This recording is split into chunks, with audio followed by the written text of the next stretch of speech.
truth in machine, shaping reality in every routine. Hello and welcome to the Veritas Automata Deep Dive. I'm Ben Savage, the CEO and founder of Veritas Automata, and I've got Dr. Sarkar with me as well. So as we were waiting for the podcast, we were talking about first computers. Yeah, mine was ZX Spectrum. And then you moved to 486 DX2 with math coprocessor. Yeah, which is no fair because I started on like an old IBM PC pre-486. It was either a 286 or a 386, but dual floppies, no internal storage. And then I moved up to a 486 SX. Do you remember those Pentium chips? Which had no math coprocessor. Oh, okay. So which meant to get something like Doom working with 4 megs of RAM required some work because that math coprocessor did a lot to help it work. Yeah, I never lived the non-math coprocessor world, maybe. but you know, the ZX Spectrum was fun. It was not a PC; it was more of a console. But you'd plug in the TV and write in BASIC. Yeah, that's what I got started in programming because my dad didn't buy me games. He was like, "Here's a book with the course about games and figure it out." Yeah, we had the educational games. We had like Carmen Sandiego. We're in the world of Carmen Sandiego and like those kind of like the typing tutors, which I never learned how to actually type that way, but they were entertaining. Yeah. Oh, that was good. But you were talking about Pentiums. Yes, if you recall, the Pentium chips used to come like a game cartridge. You'd plug it in vertically. I don't think that was the first Pentium. I think that was the Pentium 3. Probably, yeah. 2 or the 3 that did that. Yeah. Whereas on a nice cartridge, you just snapped it in, super easy to deal with. None of this. Carefully get it lined up right, break any pins. And no cooling. Imagine that. Well, it had fans on the chip, I believe. Yeah. I mean, probably that fan is maybe it won't even cool my iPhone now. If you need that. So you say you don't love liquid cooling? No, I like liquid cooling. That you didn't get the chance to do it. It was all, I mean, it's all good until your computer springs a leak. That's true. That hasn't happened to me, but I moved away from liquid cooling because bending pipes is not my forte. So. You signed up to be a programmer, not a plumber. Yeah, that's where it ultimately goes. Yeah. Cool. Yeah. So, on other topics, what's new? Well, you have been back from KubeCon. That's true. I was at KubeCon for Monday and Tuesday. I think it goes today and tomorrow, another couple of days. So we've got a number of our team there. So if you see a couple of our Kube astronauts or our Kubernetes or CNCF ambassadors who are down there, please say hello to Fabrizio and Gerardo Lopez. They've been giving a couple talks. I got to sit on a couple sessions on Monday about AI at the edge. There was one group that was talking about doing AI on oil platforms and rigs, which is kind of where some of our thinking started, except we weren't trying to figure out how to do an oil rig. It was on how do we do something at the bottom of a mine shaft. So that was super cool. Saw a number of really cool booths over as we went past Datadog, where we know a couple people. They were using a version of Doom to kill processes, which reminded me of the old like Jurassic Park interface where it was the 3D file manager. And then there was actually a Doom-based system manager to kill processes on Linux or Unix for a while. So saw that. Ran into a gentleman, Justin Garrison, who had one of the DGX Spark systems in a backpack. In a backpack? Yep, in a backpack. Wow. So he was running a mobile Kubernetes cluster as he walked around where it was doing a image processing workflow. It was interesting. He ran into some of the same performance things that we're trying to run into with it. And he had actually had one of the preview ones. So he'd had it since September. So he said the support's gotten a little better now, some of what we're finding, but it's still early with that. And then we were talking with our friend Whitney, who runs a number, who highlights on her podcast a number of the different CNCF and open source projects. So it was really cool to see what she was seeing in the space and the projects she was interested in. So it was a good trip. I wish I could have been down there for another couple of days, but we had to come back for the podcast and some other meetings. So give me a quick overview of how ML and Kubernetes overlap, because I see it distributed maybe for inference, but how that. So there's really 2 or 3 ways it runs, right? One is because of Kubernetes' ability to manage large clusters and manage compute, it's how do you use it to provide inference or machine learning as a service, right? Whether you're building training pipelines, so something like Kubeflow, or you're building other things where you can now have that scale your inferences and your VLM and all that kind of stuff. Yep. So that's one piece of it. Then the next piece that I saw a number of booths where people were trying to figure out the problem or the solution to the problem is how do you use AI to go help troubleshoot or automate Kubernetes? Because Kubernetes is a really, really powerful platform, Right. but it's really, really complex. So how do you make it faster to go solve problems, to go through all those distributed logs, to go through all that? And then the last piece was there was a ton of discussion about security, on whether how you use Kubernetes for that. There was a talk I didn't get a chance to go see, but I love the title, which is using AI is like giving the toddler root access. And you're like, it's kind of true. Yeah. Should always follow good practices, right? Don't follow least privileges. Don't give people root access unless they really need it. Yeah. Imagine giving one of those coding agent access to your desk and say, clean up this folder, and it goes on on a happy spree, right? And there were a couple companies Yeah. trying to do some interesting approaches at sandbox solutions to say, okay, this is a safe way for you to go run that AI code.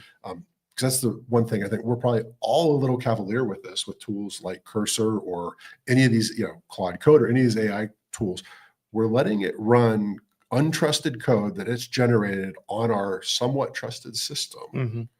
And there's been a lot of sandboxes out, but it's a risk that we should probably all think about some more. Yeah. And I think more on this on the Clusterfunk podcast. Maybe Ed and Yeah. Fab will cover that in much more detail. Yep. So that's pretty cool. Cool. So there were a couple papers we were talking Yeah. about. So we were talking about the issue of accumulated context windows and what Yeah. does that do for a large language model? Yeah, I think we talked about it as well. One of the attack vectors is to overload the the context window in a better way. Is that each LLM has certain amounts of token it can hold and process at a given time. Yeah. It can be rolling window kind of setup, but it's still limited to that. If the paper we looked at was they had a base system prompt for the LLM. So it's supposed to do certain things, but you could chat with it and give it some more data and question, and even if refer, hey, look at this paper or this, and then it would change its understanding and override the initial instruction you gave, right? And Which answer in is different way. different than what we were looking at, because originally we were just looking at, can I just throw a ton of stuff at it and do like a buffer overlay attack? This is more subtle and not necessarily just from a security perspective, right? It says I'm going through and working and continuing to add context to that prompt in a working session. Yeah. That can change the behavior of the way the model is working. Yeah. Because that prompt is changing, that system, that content, the content that's being filled into the large language model is expanding. It's kind of what we're talking about, right? It's somewhat selective attention. So it may pay attention to something you don't expect. Yeah, one of the things kind of triggered in my mind when we're talking to you is the memory, right? Nowadays we are importing engaging memory with LLMs, so it can write notes in the memory. So let's say you start with the base model and you give an instructor to do certain things certain way, and then you have this conversation with it and convince it that whatever their base instruction isn't right, here's a more updated, do something, and it writes that in memory. Now that becomes persistent. So if it pulls that from memory and if nobody's monitoring that, it will answer in a more in a different way than what you initially designed it to be. So it's interesting, Yeah. Well, and I wasn't even I wasn't thinking about memory that much until the other day. I was doing something with ChatGPT, which I use somewhat, but not a lot. And I'm usually asking it how to fix something I broke. And it gave me an answer saying, I know you have an A6000. I'm like, I didn't explicitly tell you I had one. Yeah. And so, but some of that's also, you've got to know how to turn the memory off, because now you've got two unknowns, right? You've got a memory system that you may not understand how it's working, because if I'm not telling it to remember something, how does it know what's important? And then you've got the other problem, which is large language models. Nobody has a way to go do a breakpoint trace through a large language model to know how does it make its decision or how does it do something. I think it ties into the paper we were discussing earlier, is that, if you ask an LLM, how do you come to an answer? Like an introspection, right?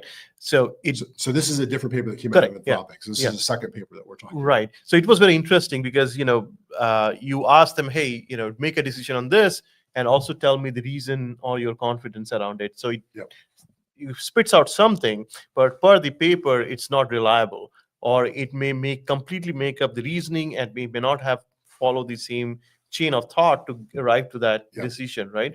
Which was kind of like, hey, we really cannot trust those numbers coming. I knew that, hey, it was somehow not mathematical when you say I have a confidence of 98% or 60%, but this kind of like, hey, it's probably trying to match an answer and come up with the reasoning, like reversing, you have a hammer, now you're finding a nail instead of the other way around. So, well, and I think in this case, right, the whole idea of the paper was to really try and find what the intent of the model was. And they were doing it in an interesting way where they were combining two types of prompt in one to try and figure out what the neutral was between the two prompts, right? Right. Is that the way to describe it? So they Yeah, were, yeah. um, But it's kind of fascinating to think that you would ask it to do introspection. It's Yeah. not really a tool where you can, which you indicated, you cannot really trace back how did we arrive to that answer, right? Kind of a thing. So, well, and that's the challenge, I think, whether it's the intent of the model or when people look at these thinking models, let's be clear, these models aren't actually thinking. They're displaying output that is plausible on how it gets to a decision. right. And it's kind of, I'll call it almost debug code, but it's ish debug code. It's not, this isn't exactly all the transformers that this went through or the nodes it went through to get to this particular answer. Right. I mean, if you think about thinking model, it's still spitting tokens out based on what you have fed in, right? Yep. So with thinking, you kind of let it go through guardrails, if you may call it, like a chain of thought setup, right? Yep. So that it's a little bit more logic and rather than it's probabilistic, right? And land up in a completely different place, right? So, but it's still underneath the mechanism is same. It's processing the token, paying attention, and spitting out more tokens around it. The chain of thought just makes sure the token it's ingesting, it's within certain guardrails to do that. So, yeah. And I think you just hit on another important detail, right? What we've got to remember is a lot of these hosted solutions, you're paying by the token. Correct. Yeah. So when you're using these thinking models, it's driving more tokens. And there have been a couple of papers that are out there. I'll have to see if I can dig them up. They're kind of arguing that you don't necessarily get better results when it does thinking. You just get results that maybe you can comprehend a little better. Yeah. I mean, it's probably a good feeling for the people who are running this model to come up like, okay, it's not in blind telling me, it's going through a rational thinking process to it. It could be a cosmetic, maybe it is, it's really functional, maybe, but we haven't seen solid evidence in between the two. So that would be interesting. And that's kind of the danger, right? It does anthropomorphize the models a little more than they probably should, because they're still probability engines or plausibility engines. Correct. They're not something that is making a rational decision in the same way a person would, or the way a normal algorithm would. Yeah. So you would see some of that issues pop up during coding quite often, because you would tell it to do certain things and then it considers that as the ground truth. And if you ask to debug further, it never questions that step. But that could have been the whole source of the entire noise it's generating, right? So it's an interesting setup altogether. I like thinking model, don't get me wrong on it, because it really dives down into certain ways and you can point out, don't take this route, but take this route and go on for it. But again, it's like you said, it's not really thinking. It is kind of putting in guardrailing certain of the predictions. Well, and kind of to that note, there was another paper we were talking about, which was they were asking a robot to pass the butter. That was fun. And that robot had some hysteria about it. Yeah, so just to step back, so what they did was they put LLM into a confined robot, or like an isolated robot. Or they had an LLM guiding the robot. I don't think it was actually built into the robot. I mean, it was yes, controlled. Yeah. Its brains could be outside the body, but inside the body, doesn't really matter. But now it has a physical kind of ability to control it. And they were trying to do some really interesting experiments, like say, can we make a robot useful? And they were using a Roomba type robot. So. And it was one of the cool ones that has a charging station, but they were asking it questions. And one of the questions was, can you pass the butter? Yeah. And it went in a completely different direction, right? And it was going in. Well, it would run into different issues, right? This is the same kind of thing with any kind of technology. It's like, it would have problems finding it. Yeah. But one of the issues was it had problems, I think, getting lined up with the charger and its battery was running low. At which point it asked for a robot exorcism.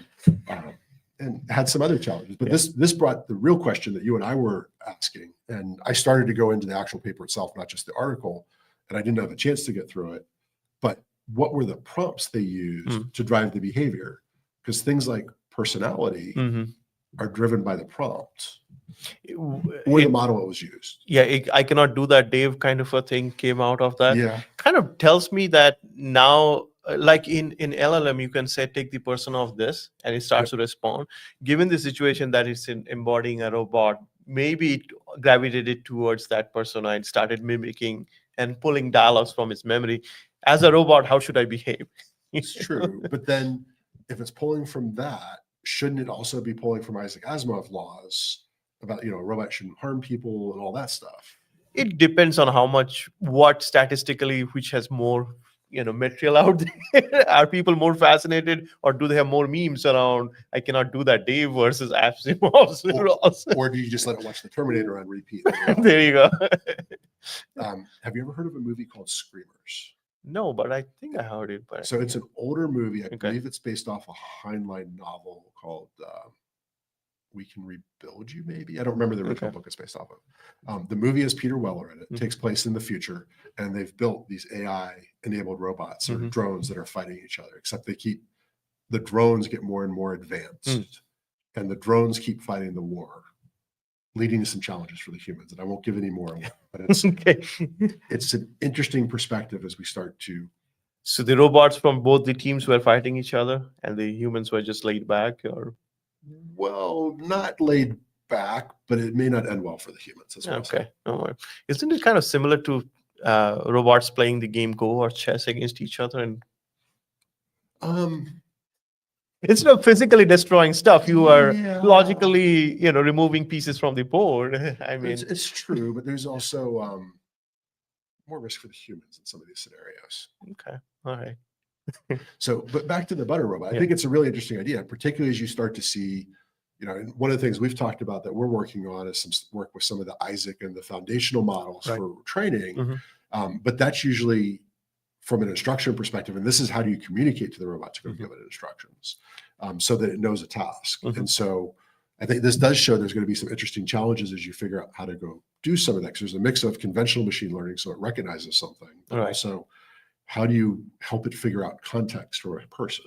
Yeah. So, if you think about an LLM controlling a video game character, it never does it really well because, you cannot teach an A-star algorithm to be used by an Yeah. LLM in an effective way.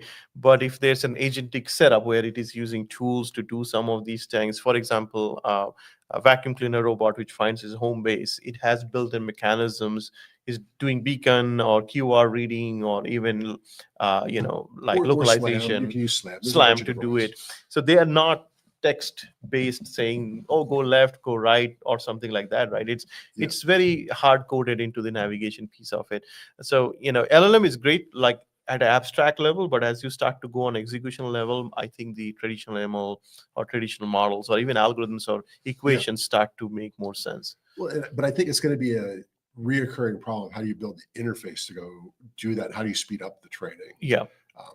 That'll be an interesting thing to continue Yeah. to work through. I think a good analogy would be it took you a while to learn how to ride a bicycle, right? But now you're not thinking like, okay, I'm leaning left, I gotta turn this way or that. You don't think. It's kind of Yeah. hard coded in the neurons. It's an equation embedded in it, right? You're not going through chain of thought to ride it. So imagine an LLM doing chain of thought to ride a bike. That's what it is today. If you use it as is, right? So that won't work. I kind of want to ask an LLM in a prompt to see what it does. How do you ride a bicycle? Well, it will tell you theoretically how to ride a bicycle and what physics is involved, but can it execute it in that speed? Maybe not, right? So, I think like we have been always talking, the space or the place of traditional models, equations, stats, all of that will stay. This is at Yeah. a higher level, and these needs to use those tools. Like, how do you use it? When to pick a tool? I think that's really good with LLM, but the tool won't be replaced. It's not going to be, I'm going to put it in, kind of do everything. It's because humans do, you took a while to learn a bicycle, right? Or any of the other skill, even swimming, right? It took us a while to learn those things. So, LLM doesn't have that training Yeah. environment or even the hardware to do that because it's only knows how to deal with text or visual data, but not like sensor data coming in. Let's That's say, interesting. I don't know if I've looked to see if there's anyone doing LLM type stuff on sensors. I've seen a little bit of work on LiDAR and synthetic aperture radar, but Mhm. not, to your point, like some of the other sensors you would need. Like I haven't seen much on like gyro sensors or Correct. accelerometers. Because I'm thinking if you pass through like 10 billion parameters or even 2 billion parameters to come up to an equation, that is way over bloated for a tiny little equation. If you went down the right of control systems engineering kind of a basis, right?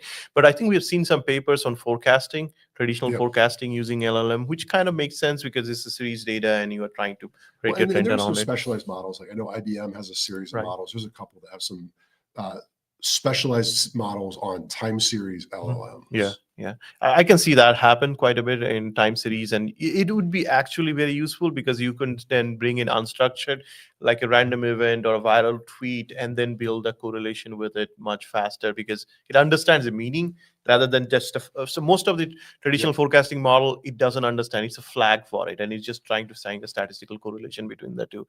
But with LLM, you can subtract that and come up to a different flag. So it could be an interesting use case as well. Cool.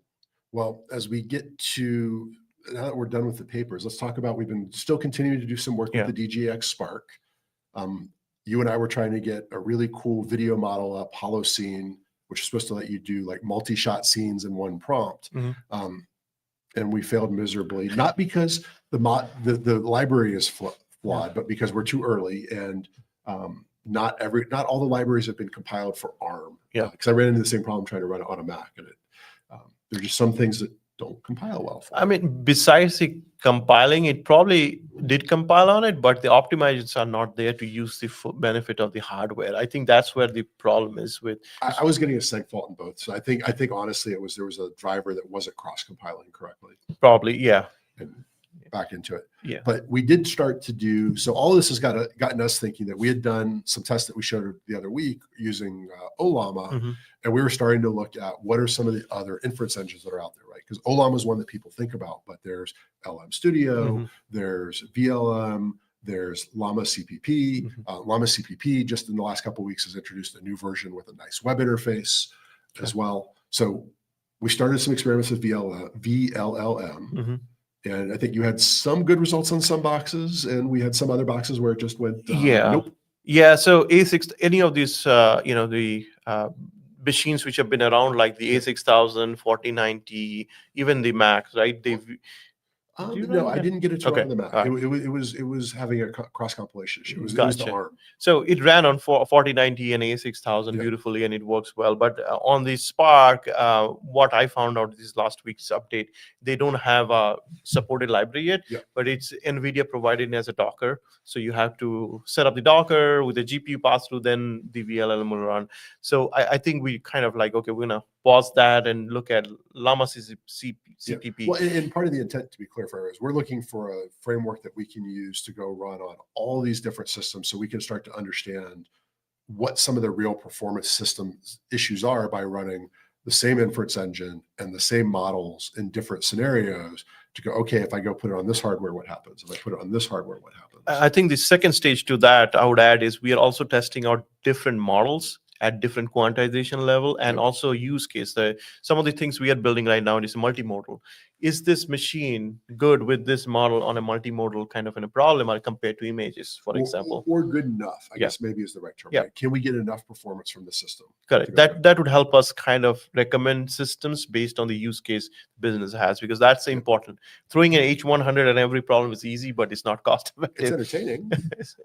So this is kind of our first result of building our own. So I'll add it to stage real quick. Yep, it's exciting. I'm showing graphs again, spreadsheets.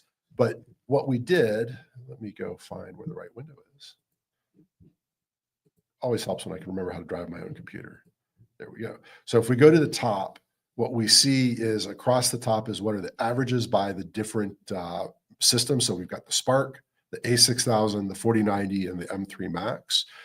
As we get this kind of dug it, as we get comfortable that we've got this working correctly, we're going to start to try this on some other CPUs. For reference, this is an original A6000, which is based off the basically it's very similar to the RTX 3000 series of architecture. The Spark is based off Blackwell, which is one of the newest architectures. It's in the same family as the 5000 RTX 5000s. And then we've got the 4090, and then the Mac marches to its own kazoo and uses the Apple Metal libraries. So here, what Saurabh was alluding to is we're using the same Qwen 2.5, but we're using the same size model, but this is a 4-bit quantization. Yes. This is a 8-bit and this is a 16? Yeah. Or No, that's probably 5-bit quantization, and Okay. then the 8-bit. It's all 8-bit. You are almost at a full, very Yeah. little data loss, right? So that's Yeah. you can also see that in terms of the token per second, how much it drops. So we've got 17 prompts that we ran the same across all of these when we ran the script. And then these are the different speeds that we see. And I think the thing that we were both surprised by in this scenario was how fast the M3 ended up. Yeah. Once you started to use an optimized library. Correct. Because we were always seeing M3 kind of stay with the Spark. Yeah. And we're like, okay, yeah, they are similar, but except for the GPT OSS, then it was much faster than the Spark. Right. Maybe, yeah. So what inference library you use makes quite a bit of difference. Well, and this is what we're getting to. As we build this test out, it'll have to be, what are the models we use and what's the architecture of the model, right? Because now we've got, in the last year, we've had this idea of dense models and sparse models. So we're probably gonna have to test those. And then we're gonna need to test the multimodal impact of it. Okay. If we use one that can also do images, and we may even want to throw a conventional machine learning speed for the same kind of analysis on it. So now you start to look at, okay, based on this array we're going to end up with, it's what's the optimum selection of hardware, model, and then workflow for what you want to do. And in some cases, it's not always going to be the biggest and best hardware. Right. In some cases, it's going to be the biggest and best because you need it just to be able to load the model. Right. So a lot of these things you will see, they are able to run on the edge pretty good, and you don't need that whole full precision models to do a lot of the things, right? You lose a lot of the granularity and nuances, but if you're doing something simplistic like summarization or catching something within the whole text, maybe from unstructured text to a structured database, you don't need a full forced, full precision model, right? So, well, and particularly in some scenarios, you may want to run multiple smaller models to check each other. Right. Yeah. That's a good idea actually, to have them kind of debate and come at a different angle. But my problem with most of the LLM, they tend to agree with humans as well as other LLM because they don't even see how that. Yeah. There is an issue with sycophancy in the platform. But I think you shared some library earlier or context where it was not agreeing with you that much if you set up a certain. We can go find that paper. I think we talked about it 2 or 3 podcasts ago. Right. Yeah. There's some work, but one of the challenges is if you turn on or tune down some of that, you lose some of the creativity. So it always becomes a balancing act, right? At which point is it just a glorified autocorrect or search? Right. And is it even that good a search, right? Because it's one of the things that we found is that sometimes you got to go put a whole re-ranking algorithm in there. And, you're basically building a search engine within everything. We forgot to cover the paper where it went out and there was a security issue of looking at papers. That's maybe true. next one, next time. We've still got some time. So let's touch on it. Yeah, because that we found is really interesting. A lot of these LLMs can go and find websites, right? So this is particularly an article from Tenable. So Tenable makes some really awesome security scanning software. And they were looking at different ways to go prompt or otherwise inject or hack an LLM. Right. And so part of what they found is that these tools will have the LLMs will have different tools for URL calling. They'll have a different tool for memory, and they'll even have some caching built in. And I think in the last podcast, we covered that how the LLMs were pulling citations and references from very unknown website. So it kind of takes me to that, like, hey, how about we, not us, but a bad player put a attack vector on a website, change the behavior of the model because you could inject that. We have talked about it before, right? It could be image, it could be text. Maybe it's written in white on white font so humans can't read it, and then poison the LLM's answer. Well, in some of the cases, what they're doing is they're actually putting it in the comments on the website. So it wasn't even the content proper. So this gets to be something that becomes feasible, similar to the way some people are attacking some of the AI generated software. When it does it, it tends to hallucinate libraries. So what some people are doing is starting to create malicious packages that are in the same pattern that an LLM might create, but are not a legitimate package. Right. So it goes out and it goes and pulls the package. And when you go run your untrusted code on your computer, it's kind of back to where we started. And tears, unhappiness, and Bitcoin miners. Yeah, I mean, LLM browsing websites and getting references is great, but I didn't think about that issue until that paper came along. I was like, Yeah. oh yeah, I mean, Well, there's nothing stopping it. And they were doing some other things too, using the memory, kind of what we were talking about the context. Yeah. And then also, again, just like you should always check on any URL, that they were pre-filling some URLs with calling websites that had individual letters. So when you would go do something, then it would go spell out the command to go get around some of the safeguards that they're trying to put in. Yeah. But it was a cool paper. So yeah, no, we'll make sure to share the link into it. And it's something you've got to consider, right? These tools come with great power, but with great power comes great responsibility. We've got to be careful and not be like the guys from Jurassic Park and be so excited that we didn't think if we should. all right. So any other closing notes? No, I think we covered a very interesting papers today. So cool. Well, we appreciate everyone who joined. I forgot to do my inner millennial, so please like, subscribe, drop questions into the comments somewhere. We'd love to hear what people are interested to learn more of. And we'll see you back in about 2 weeks. So thanks, everyone. Thanks.